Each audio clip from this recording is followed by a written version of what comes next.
Hello guys, welcome to my YouTube channel. I am so glad to have you with me today. Okay, on today's video we'll be talking about writing a book, alright, how to write a good book that can become a bestseller. Alright, that is what we'll be looking at basically on today's video. But before then, let's talk a little about publishing or publications. Okay, when you have a book, there are two major ways that you can publish your book or you can put your book out there. And these ways are the traditional publishing, which is more about hard copies and the rest of them, and the online or digital publishing, okay, which is done on the web. Okay, so basically digital publishing is all about making content and distributing them online or on the web. And most times when we talk about digital publishing, most people think it's just about ebooks. No, it is more than that. Okay, it involves online magazines, online newsletters, and the rest of them, not just ebooks alone. Okay, and these days, or with the way the world is going, digital publishing is becoming the main thing. All right, there are a lot of advantages that the writer stand to gain from publishing digitally, and also the readers also stand to gain from reading books online. Okay, so you might want to consider publishing a book digitally.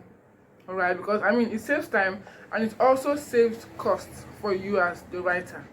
All right, so yes, so now we'll go proper into how to write a book that can become a bestseller. All right, okay, so now before you start writing a book, you have to know what you want to write about. Okay, and that brings us to what we call niches. You have to know what is your niche. A niche is let's say a particular area that you have interest in, or that you want to specialize in. Okay, that's the niche. So there are a lot of things in the world that anybody can talk about.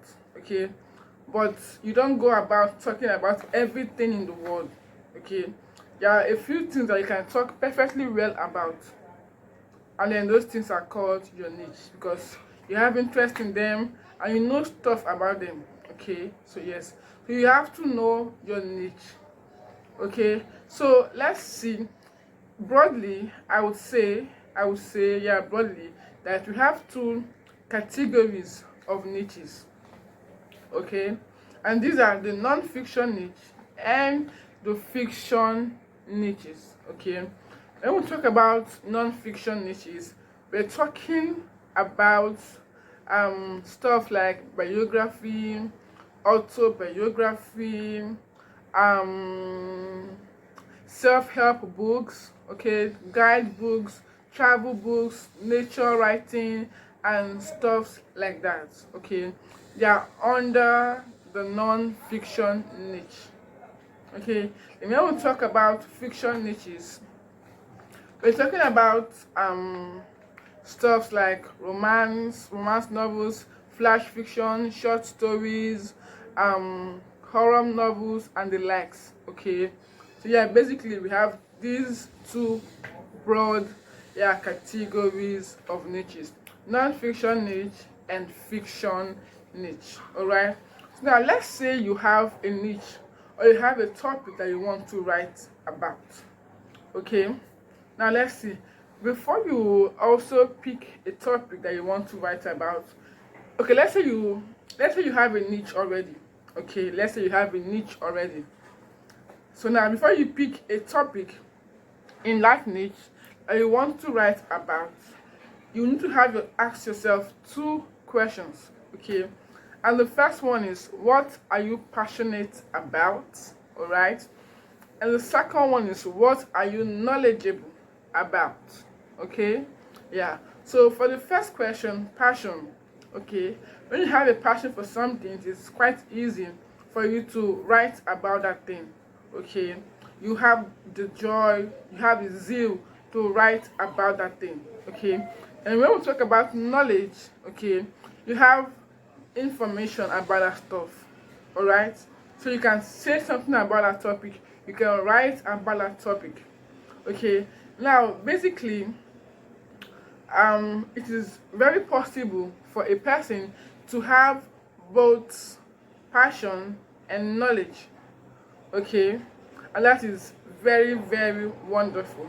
If you have both passion and knowledge for a particular topic or a particular thing, that is awesome.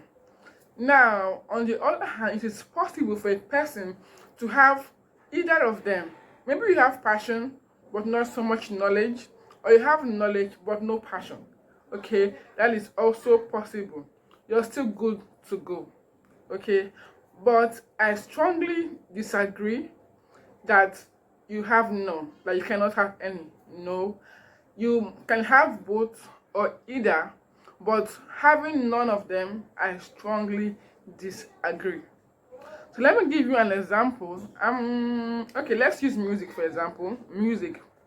Now, I love to sing. Okay, I feel happy whenever I sing and I listen to music and a lot of that, those stuff, you know. But I don't know a thing about music. I don't know anything about pitches, ranges, high and low, all of those stuff. I don't know. I don't even know about how to write music or how to even follow the instrument, to sing along with the instrument. But I love music and I can sing. Okay, but I cannot teach somebody music, alright, because I don't have enough knowledge about music. You get? Now this is a situation of having passion but not knowledge. Okay, yeah, so yes, you can have one and not the other, but with whatever you have, you're still good to go. Okay, so now that is it. So when you know what you're passionate about or what you have knowledge about, then you can now know what to write about. Okay, in music, in writing, research is just always very important. You need to make research for whatever it is you want to write about, because you do not want to give or pass the wrong ideas or information or data to your readers. So you need to be able to make enough research on whatever topic you choose to write about. And most times people think that research is just for the non-fiction niche. Most times, yes, but you also need research for fiction niches, okay, to be sure of whatever information you want to pass. You need to be sure of how things work, okay, in the real life, okay, to know how to be able to carve or pattern or create your stories. Okay, so research is very important in both niches, fiction and non-fiction. Okay, yeah. So before I forget, let me add also that for you to have a good book, or for you to write a good book that can become a bestseller, passion and knowledge are not the only thing you need to know. Okay, now you also have to consider the ease of writing. Okay, ease of writing. How easy is it going to be for you to write on this topic? Okay, how easy is it going to be for you to write on this topic? Another thing you need to check out is profitability. Okay, how profitable is this niche? Because there are a lot of niches out there, and honestly, some are more profitable than others. Okay, all of them don't have the same profitability range or potential. Okay, some pay more than others, so you need to check this topic or this niche I want to write about. Are people interested in it? Do they want to know stuff about this? Do they want to read about it? Because honestly, you do not want to write a book that nobody is going to buy, because maybe people are not interested in that topic. So you also need to check this topic or this niche are people interested in it. All right. And like I said before, ease of writing. How easy can you write this book or write on this topic rather? Okay. Now, do not say, okay, I can easily write about romance, but people are more interested in workout stuff and the likes. And then you say, oh, for that reason, I'm going to write about workout. Okay, because there's more money there. No, no, no, no. It may not work out for you. All right. So write more. When you consider the money aspect, consider also how easy it will be for you.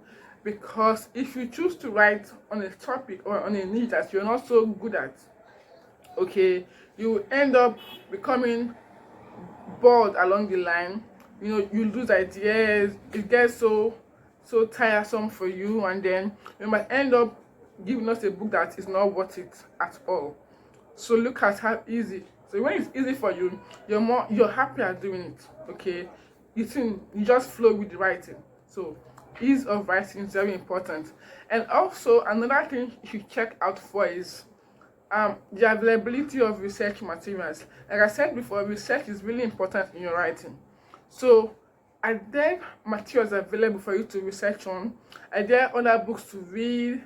Are there websites to check? Are there videos to watch, documentaries? Yes, you have to check for those things. How easy or how available are there materials for you to research with? Okay, with research you can be able to, get a topic or a theme that you can write about. Now let's say you already have a niche or you already know your niche. So decide on a theme. Yeah, let me use the word theme. So decide on a theme that you might want to write about. Okay, you will need to do a little research. Now let's say you want to publish a book with Amazon. Okay, so now you go to Amazon.com and then move to the Kindle store and search for books under your niche. Okay, now you just input some words in the search box, and then to give you some results of books under that theme or under that topic. Now let's say let's say I want to write about health. Okay, health related stuff, and then I go to the search button and then I type in words like healthy living. Okay, when I do that, I will have some results come out. And then if I type another word or I type in something like children's health or women's health or whatever, I will have results coming out. Now the more words I type, okay, the lesser results I'm going to get. And that is because the more words I type is making what I'm looking for more specific. So for that reason, I'm going to get a fewer results. Okay, so with that, you can be able to get a theme that you might want to write on or write about. Now, how can you choose a theme to write on or a topic to write about? And number one, when you type in your search word or when you search your word and then books comes out, okay, now in the books that come out under that theme, okay, and you want to check if there is at least one book that is a bestseller. Okay, at least one book that's a bestseller under that theme or around that topic. Okay, now if there is one book that is doing well, that is a bestseller, then you're good to go. Now number two thing you should look out for is, are there other books that are doing well? By well, I mean that have over 1,000 sales. Okay, so are there other books that are like that, and how many are there? And number three, you also want to look out for how many books are poorly sold.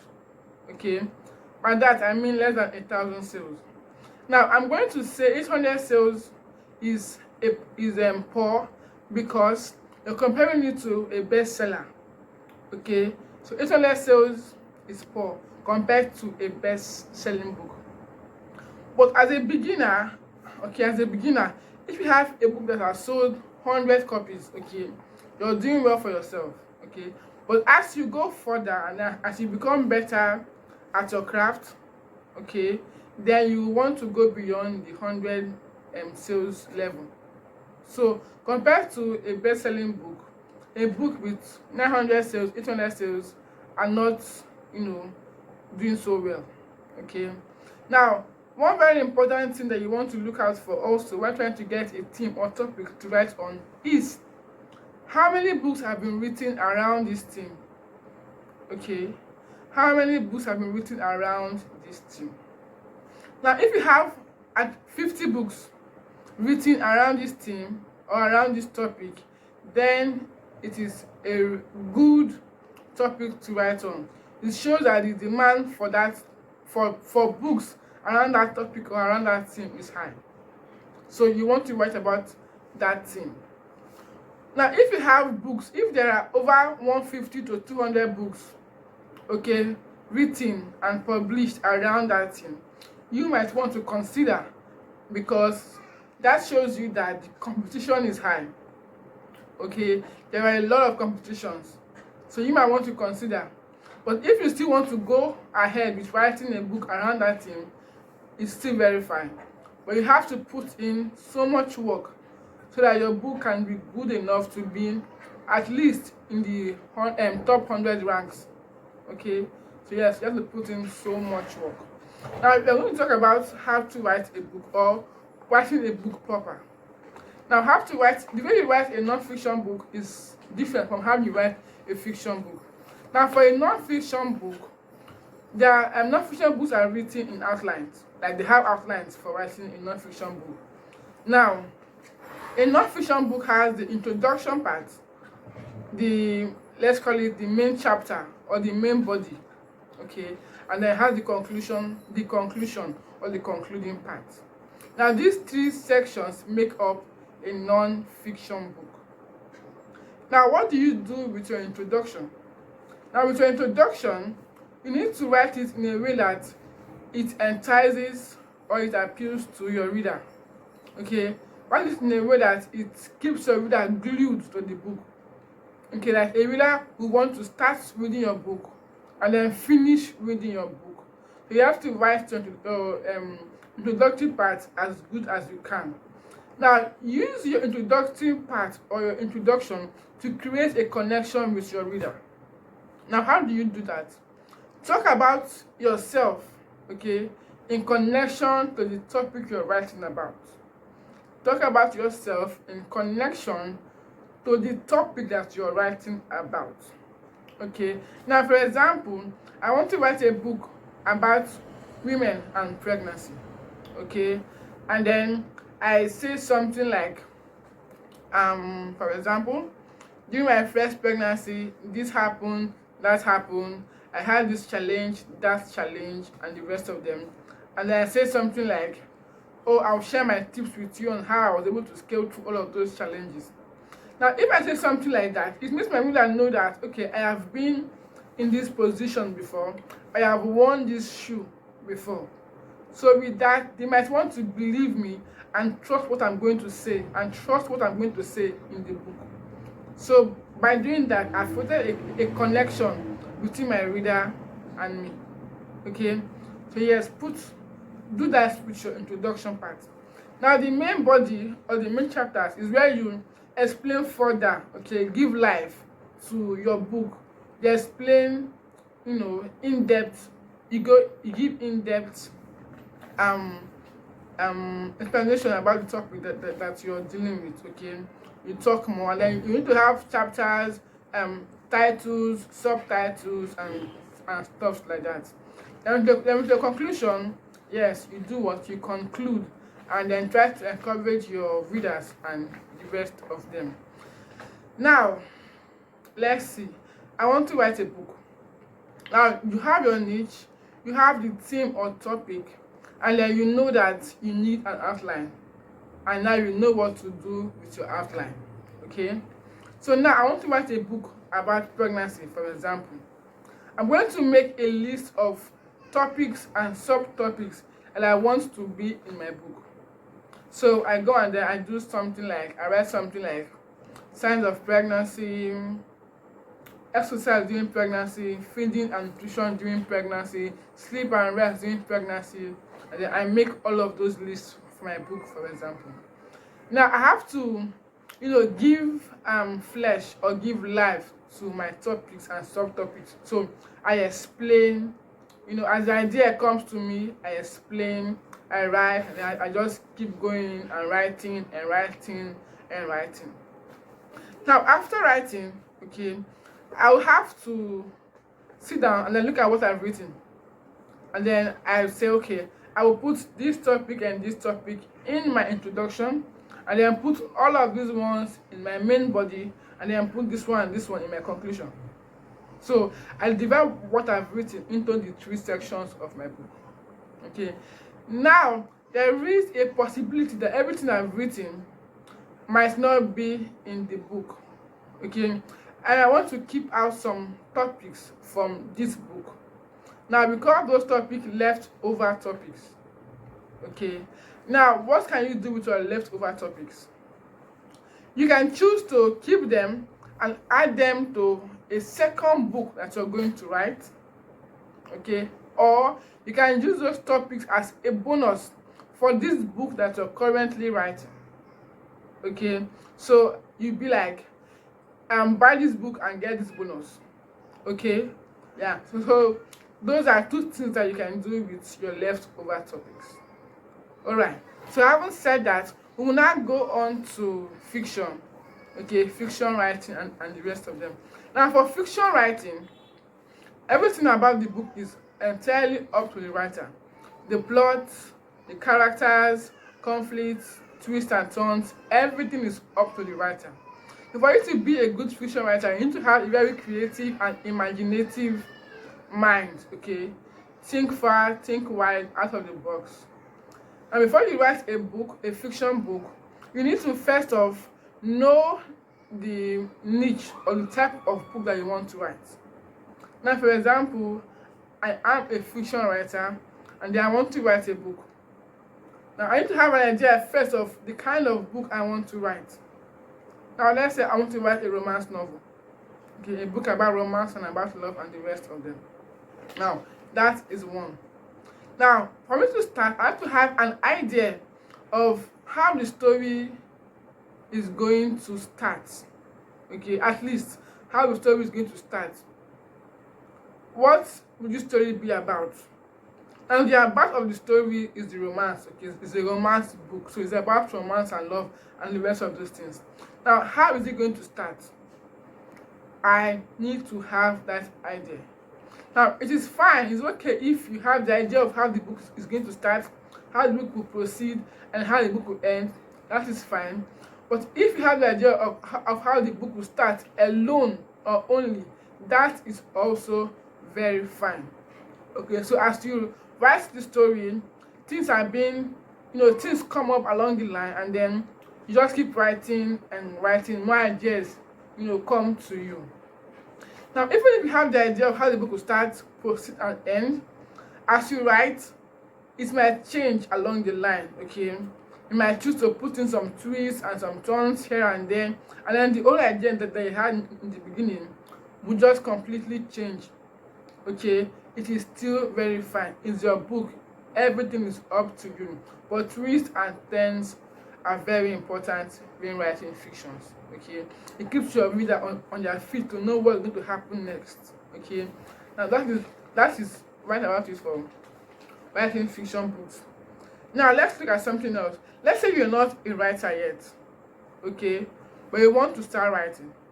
Now, how can you begin writing or start writing and actually enjoy or love writing? Now, number one, you need to make or create a habit from writing. Okay, make writing a habit. And how can you do that? By writing every day.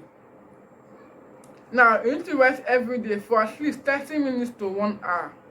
Consistently, every day you write 30 minutes, every day you write 1 hour.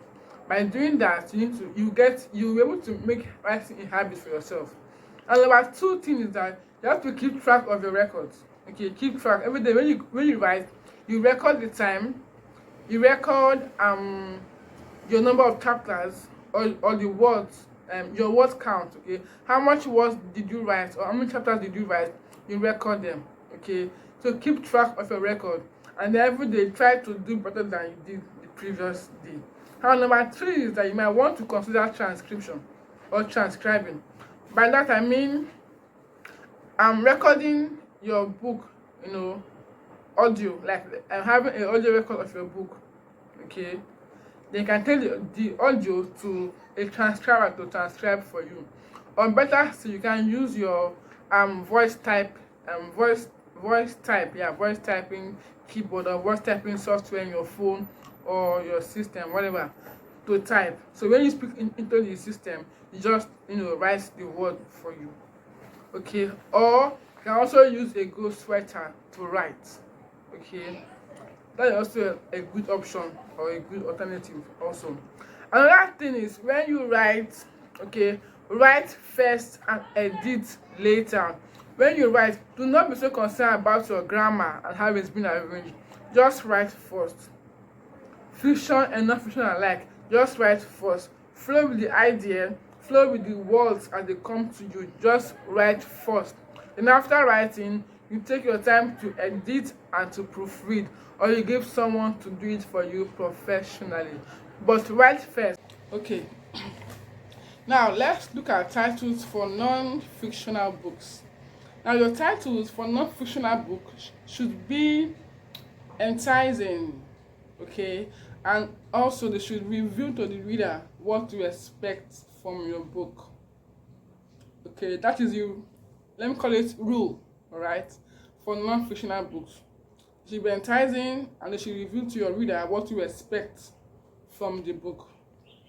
Now, a few tips on how to go about that. Number one, you can use the words or words that you used while searching for a theme or topic to write about. Now, in video 2, I told you about searching for a theme or topic by using certain words to do that. So yeah, those words that you use to search for the theme or topic that you've written about should be part of your title.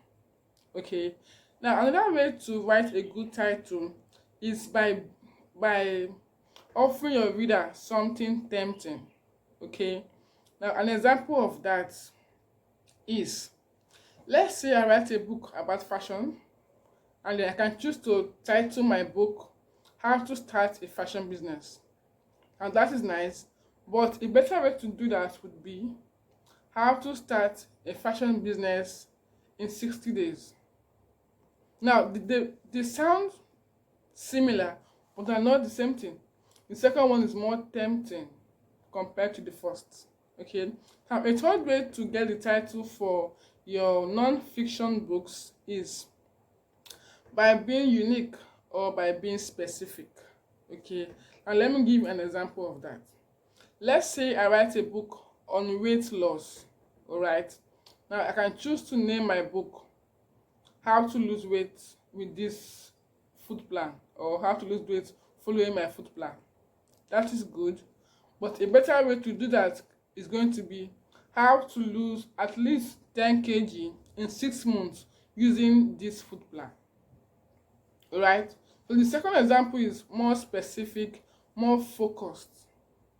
Okay, so that is a good way to title your non-fiction books. Another way is that you can choose to play with your words. Okay, now I wrote a book about pregnancy, for example. I can choose to name it The Journey of Pregnancy. That is fine, but a better way to do that is going to be Pregnancy, the Easiest Journey Ever. Now, we know that the journey is not so easy, but I choose to call it easy in my book. So I'm playing with my words. My reader wants to know why I said the journey is easy when in actual sense it is not so easy.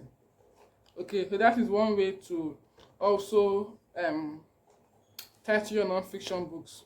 Now you can choose to use one of these tips or combine a few of them together. Okay, whatever appeals to your person and to your book. But one thing you should know is that your title should be as short as possible. Okay, your title should be as short as possible, because you know that in your book, in your cover page, okay, or your book cover. If your title is just too long, it's going to cover your image, or your cover your book image. And also, you know that titles are written in huge font, in big fonts, okay, in big letters. So imagine if your title is long, okay, and then written in huge letters or in big font. It might cover the, take all the space in the cover, in your book cover. So it should be as short as possible. Okay, good. So now we'll talk about chapter titles and subtitles for non-fiction books. Now, why is it important to be careful, okay, on how you write your titles for chapters and also your subtitles? Now, when you publish your book digitally, Amazon for example, and a reader wants to, buy your book, there is what they call the look inside feature. Okay. Now, with that, a reader can see a few pages of a book that they intend to buy. Okay.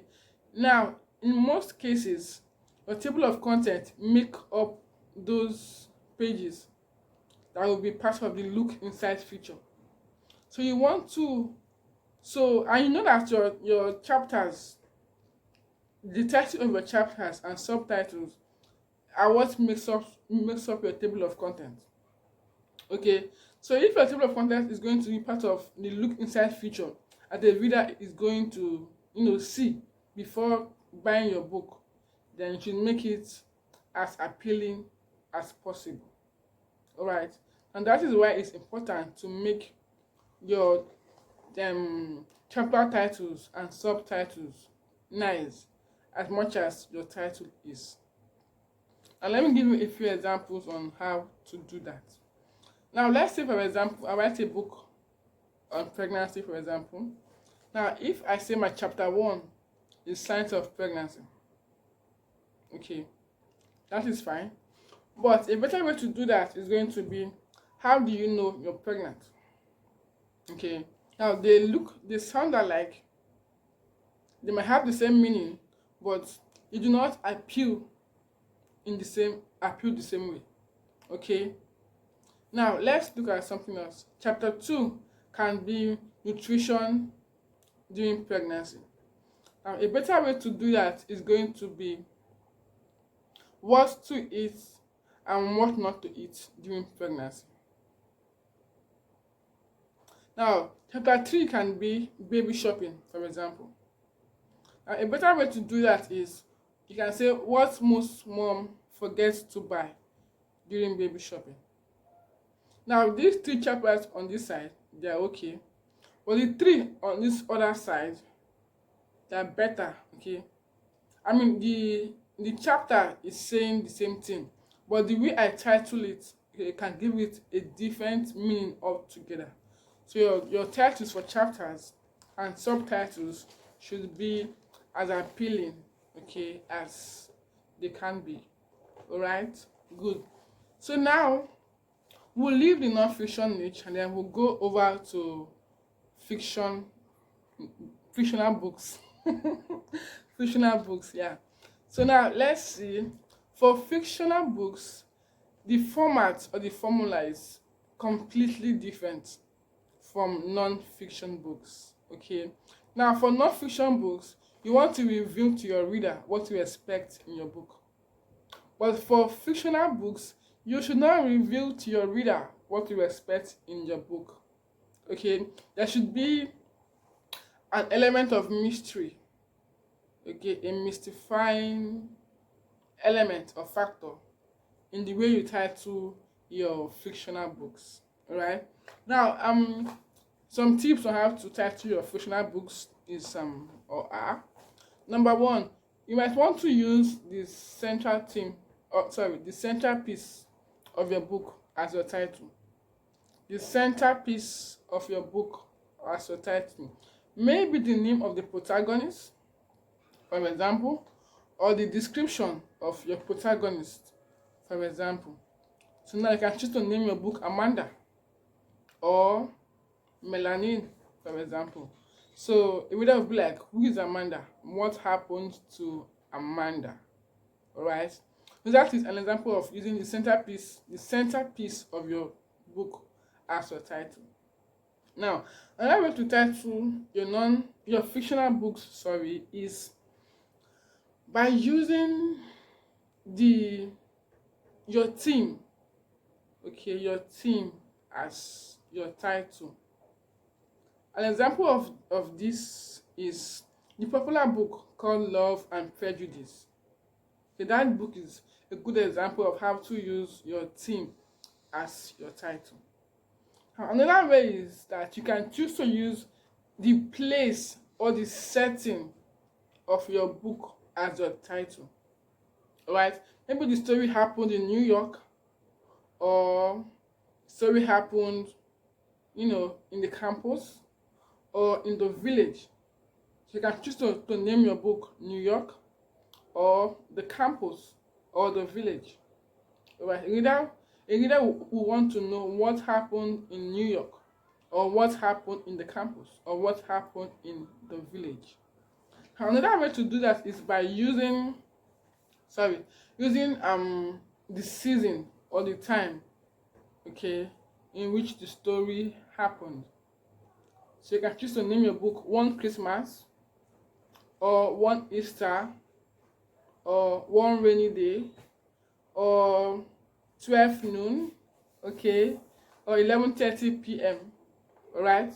So a reader will want to know what happened at 11:30 p.m. What happened in one rainy day? What happened in one Christmas, or one summer, or whatever? Alright, that is an example. Another way to do that, to title your fictional books, is by using a paradox. Now, a paradox is a statement that contradicts itself. Alright?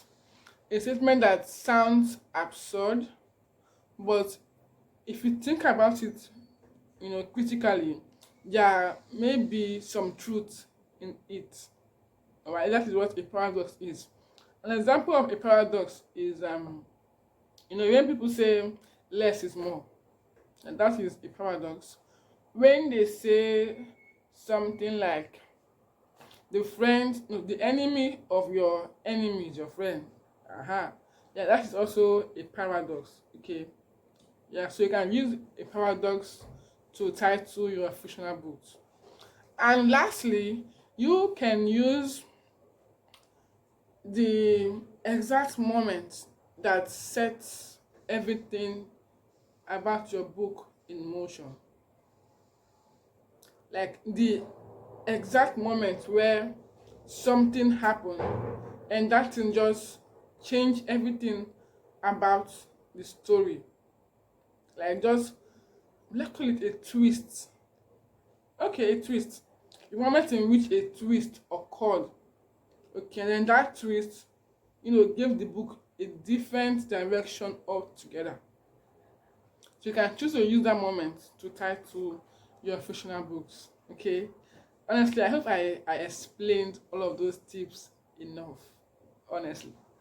Okay. Now let's look at something else. Let's look at keywords. Right.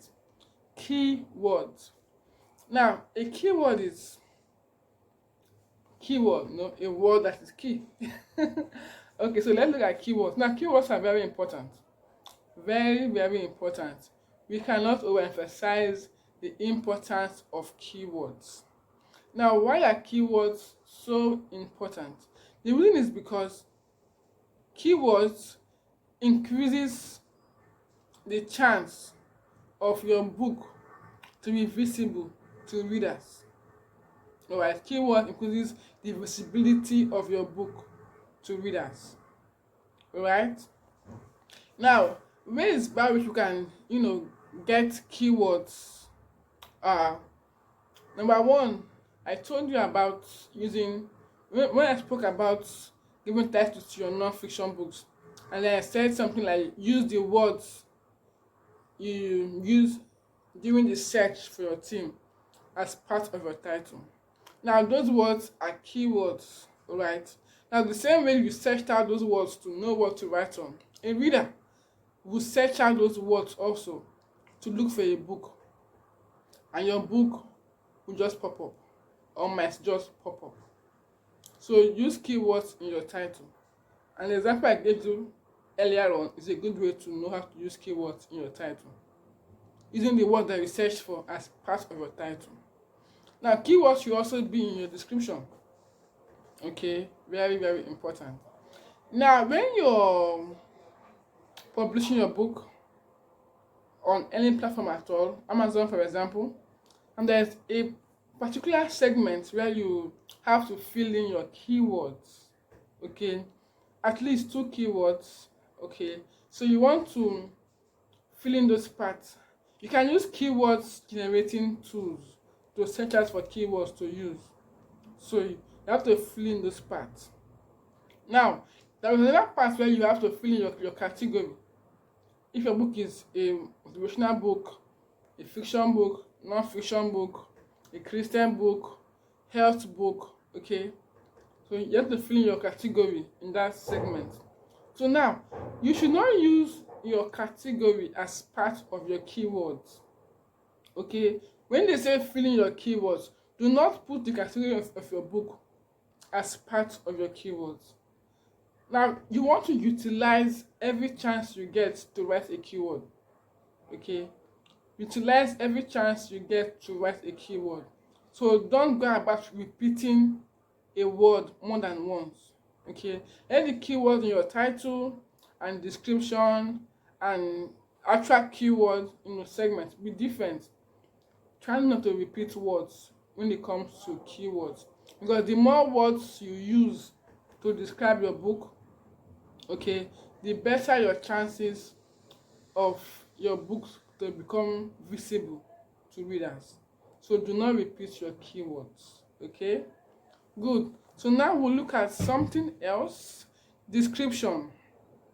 Now, description is another very important part of publishing a book.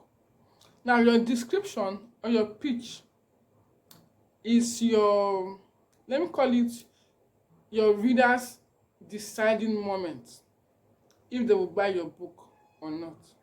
That is how your description, that is how important your description is.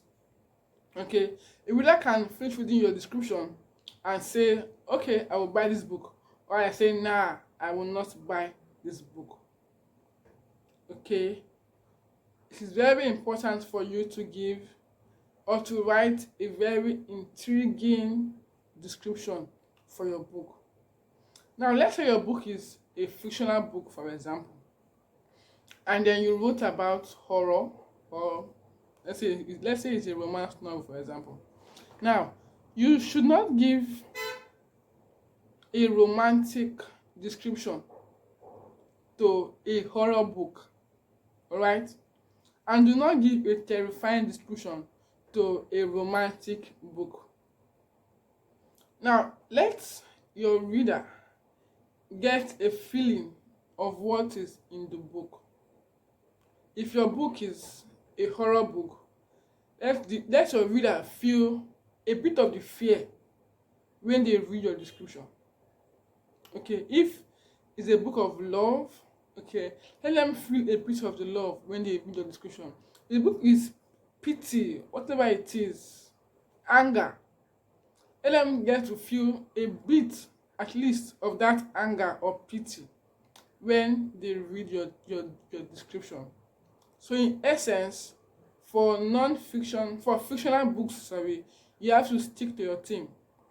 All right, you have to stick to your theme. Do not get things misplaced or scattered, whatever. Now, for non-fiction books, you need to be as authoritative as possible. All right, you have to write your description in a way that makes your reader know that, okay, you know what you're saying. Okay, I trust what you're saying. I believe your judgment. Okay, so write your description as authoritative, as knowledgeable as you can. Give your reader a reason to want to trust what is in the book. Okay, that is how to write the description for your non-fiction books.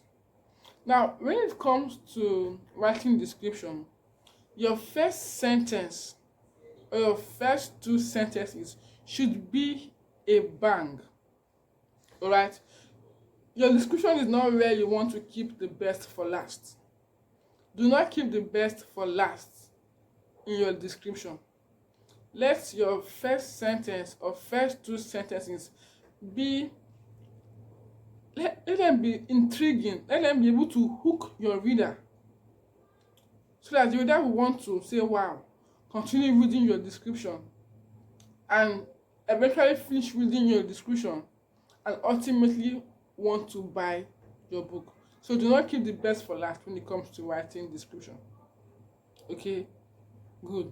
Now, one thing you should know with description is that it should be as long as possible. Now, for your titles, remember I said it should be as short as possible. But for description, it should be as long as possible. I'm not saying it should be too long, I'm saying as long as possible. Now, when your title is too short, it will not explain anything, right? And when it's too long, it becomes boring. So it should be as long as it needs to be. Okay, now that's sorry. Now, ebook cover, the cover is very, very important. Most people tend to ignore their cover design. Okay, they feel like once they write a good book and then maybe they give it a good title and a good description, that they are good to go. Yes, you need to write a good book and a good description, but you also need to get a good cover design for your book. Now, before somebody gets to read your book or even read your description, what they see first is your book cover. Okay, so your book cover is the first thing that the reader sees before they even get to read your description or actually buy or read your book. So it's very important for you to have a very good book cover. Okay, now you can do that yourself using Canva, all right?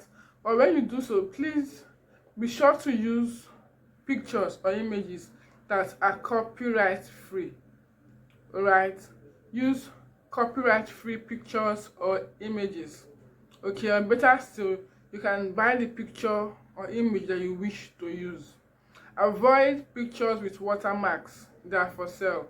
They are not free. Okay, so you can give someone to make you a professional ebook cover. That would be nice also. Okay, so let's talk about pricing. How to price your book. Now, pricing your book can be very tricky most times. Okay, because you might want to consider the costs you spent for your cover, for example, or for editing or proofreading, or even for the for ghostwriting. So you might want to consider all of those costs, okay, in order to or before you price your book. But let me give you a few tips to help you when it comes to pricing your book. All right. Now, number one thing is think less of your production costs. Okay, think less of the cost you use to produce the book. All right. So think more of the value that your book is going to add to your readers. Okay, I mean, eventually, when the sales begin to come in, you still make up the money for those costs you incurred while producing your book. So you want to think less of the cost and think more of the value. So price your book according to the value or the worth of your book. Okay. Now, another way that can help to get a good price for your book is by browsing or searching out similar books, okay, and seeing how they were being priced.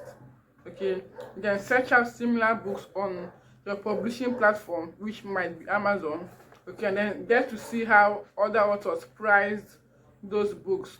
And you might also want to get the average the average price. Okay, you can get like 10-20 books and then get the average price of those books and then maybe use it to price your own book, okay, if you want to do something like that, okay.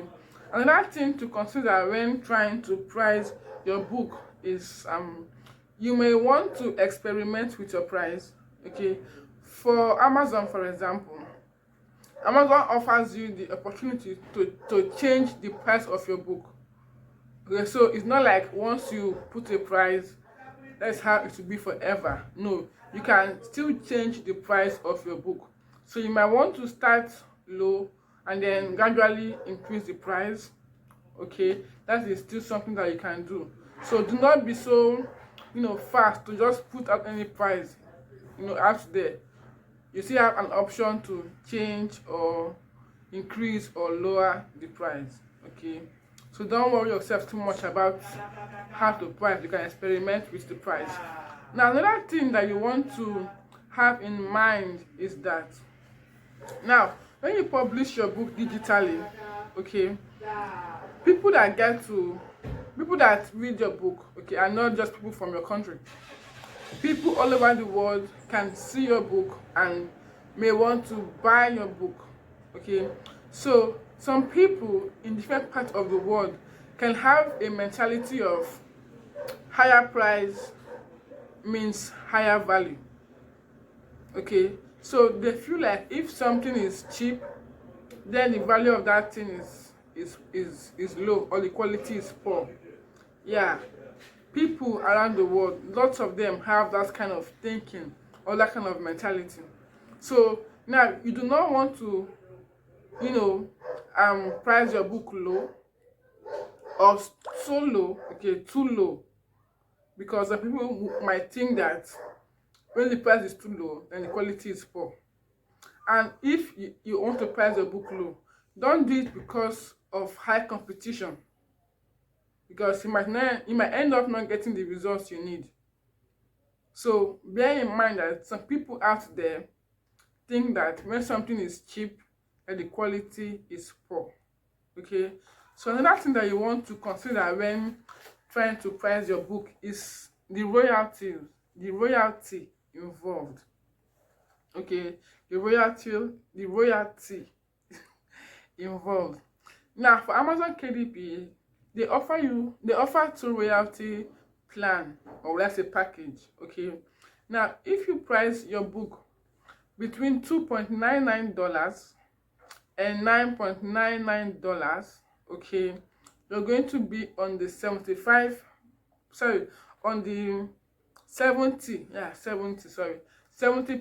royalty plan. But if you price your book below $2.99 and $9.99, you're going to be in the 35% royalty plan. So basically, Amazon offers two types of royalty plan: 35% for books priced below $2.99 and above $9.99, and 70% royalty for books priced between $2.99 to $9.99. So you also want to consider the royalty before you decide on how much your book is going to, go for. All right, okay. So now let's take a rundown of how to publish your book on Amazon KDP, okay. I mean, the process is not so difficult, but I'll just tell you some things that you need to know, so that when you write a book and then you want to publish it on Amazon KDP, you will know that, okay, this should be this, that should be that, okay. Now let's say you've already opened your account with Amazon. If you have not done that, www.kdp.amazon.com is the website we use to open an account with Amazon KDP. So when you go to that website, you have to fill in your details, okay, and then get your accounts properly set up. Now you also have to fill in your bank details, okay. So if you do not have a US bank account, you will want to open one using Payoneer or Wise or GPay or even Gray, okay, to open one for yourself. And also you have to fill out your tax information, okay. So now let's say you have your account properly set up and your book is ready to be published. All right. So you go to your account on Amazon KDP, and then you click on bookshelf, right? Bookshelf, and then you click on create. It's as simple as that. So you just fill out every field there, whatever is required for you to fill, you just write them out. Okay, your book title, your book subtitle, name of author, and the rest of those things. So you just fill them out. It's not so much of a work to do. Okay, now important things that you need to look out for when trying to publish your book on Amazon KDP. Right now, you have to, if the book is your book, which I'm sure the book is going to be your book, okay, so if you own the copyright for the book, then sorry, you have to tick the part where you have to tick that, okay, you own the copyright for this book. Okay, that is very important. Now another thing that you want to do is to select your book release option. That means, is your book going to be released immediately, or your book should be on pre-order? Okay, another thing to look out for is when you want to upload your book on Amazon accepts the doc format or the EPUB format, but you can still go with the PDF. Okay, and for your book cover, Amazon accepts the JPEG or JPEG format. All right, now when you finish uploading your book and your ebook, please do not forget to preview your book. Right, when you preview your book, it's going to show you how your book is going to appear when it is published. Okay, so ensure to preview your book, so that, because most times the format or the font can change, a few things can change. So when you preview your book, you will know if this thing will be scattered or not. So do well to preview your book before you complete your publishing. Okay, so another thing you want to look out for is to choose your publishing territories, like where do you want your book to sell. Okay, I mean, I'm sure you want your book to go global, so you should choose worldwide. Okay, now then the next thing is your pricing and your royalty. I've talked about that before. And the next thing is to either allow or disallow lending. Now with Amazon KDP, okay, there's a feature called lending, in which Amazon allows certain of their customers or subscribers to lend out a book that they already bought to someone else for 14 days. Okay, so if you are using the 35% royalty, then you can disallow lending, so that no one can lend your book. They should buy and not lend it to someone else. But if you're in the 70% royalty plan, you may not be able to disallow lending. Okay, good. Now the next thing that you want to look out for is KDP Select. Okay, KDP Select. Now you can choose to enroll your book in KDP Select. Okay, so what is KDP Select? Now KDP Select is a feature, okay, that Amazon uses to help her publishers promote their book. And it is a free feature that you can use to promote your book on Amazon KDP. Now with KDP Select, you can choose to make your book free for 5 days. Okay, for 5 days your book is going to be free, so anyone that wants to read your book can read it for free. After that 5 days, it goes back to the price you already set it at. So that is a promotional material, because it helps more people to see your book, to read your book, and get to know you and know what you offer.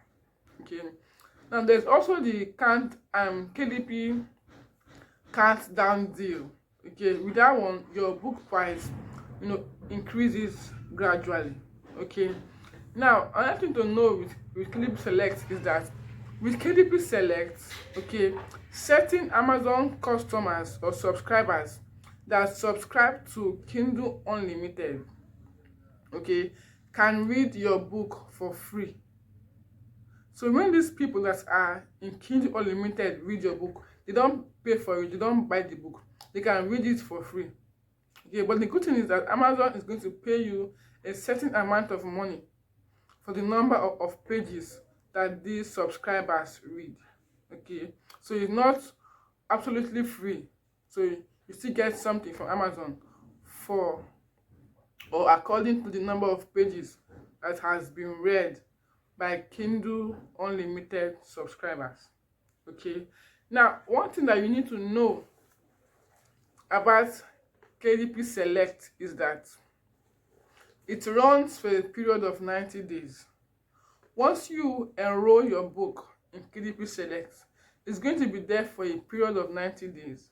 And in these 90 days, you cannot publish your digital book in any other platform. Okay, now if your book has a hard copy, you can continue selling your hard copy, but the e-copy of your book cannot be published in any other platform.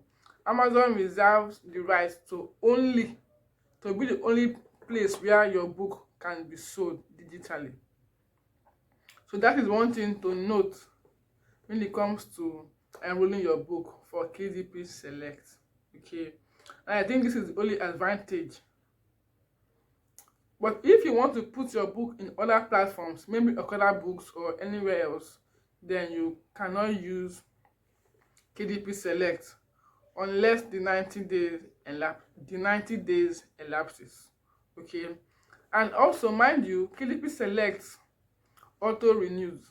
All right, it auto renews, so you might want to uncheck the auto renewal box after you enroll your book so that it does not go on for another 90 days.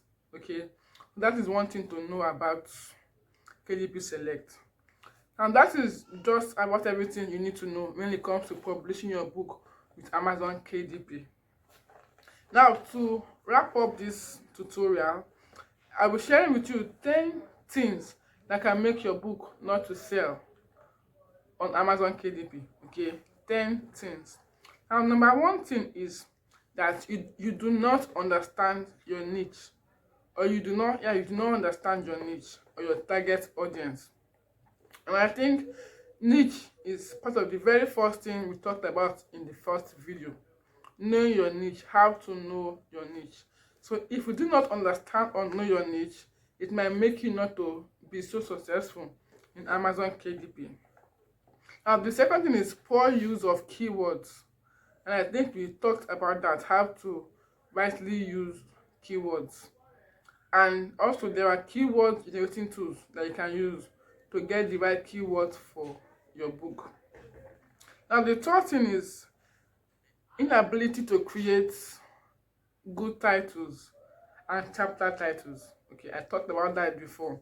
Your titles need to be enticing, captivating, tempting for non-fiction books. And for fiction books, your title needs to have a mystifying element. Okay, let your reader, be hungry to know why this title, what's up with this title. Okay, so the next thing is use of poor cover design. I just said that. Okay, your cover design should be nice, colorful, flashy, and should also match with the title of your book. Okay, now the next thing is poorly written book or poorly formatted books. Book formatting is very, very important. Okay, and then Amazon has guidelines on how to format your books. But better still, you can give a professional editor to edit your book and format it in the right way. If your book is not arranged, if your book is not organized, no one will want to buy your book.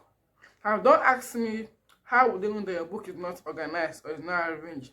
I told you about the look inside feature in the last video. So with that feature, they know how your book is going to be already. So you want to properly edit and format your book. Another thing is poorly drafted description or pitch.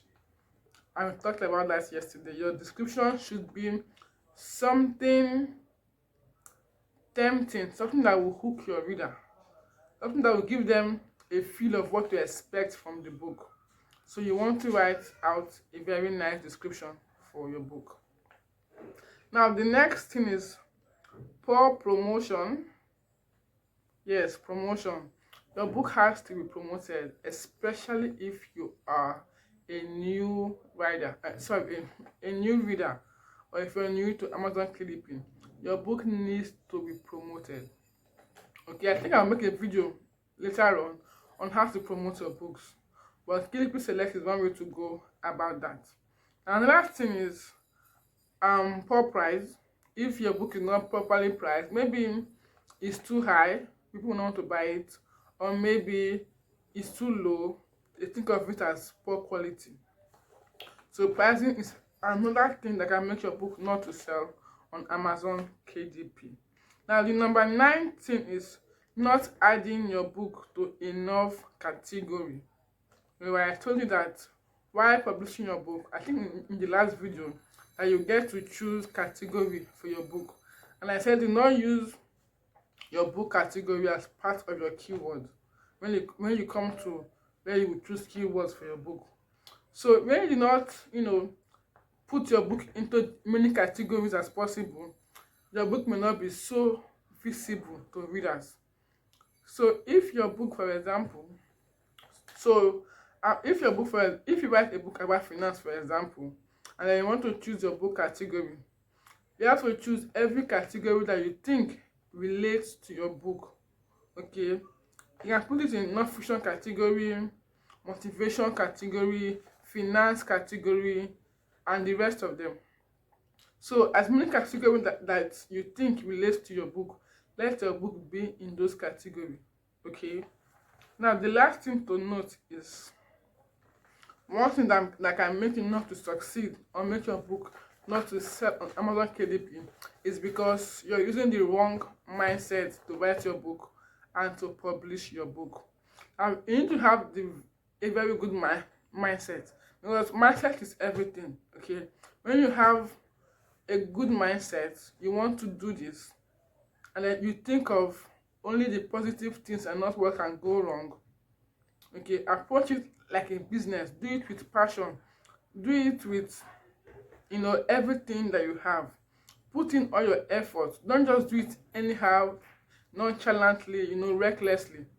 Have the right mindset when it comes to writing your book, and approach your Amazon KDP as a business. Okay, it will help you to become very successful in what you do. Mindset is everything. Okay, so my name is Esther, and I'll be seeing you in my other videos that are going to be on YouTube.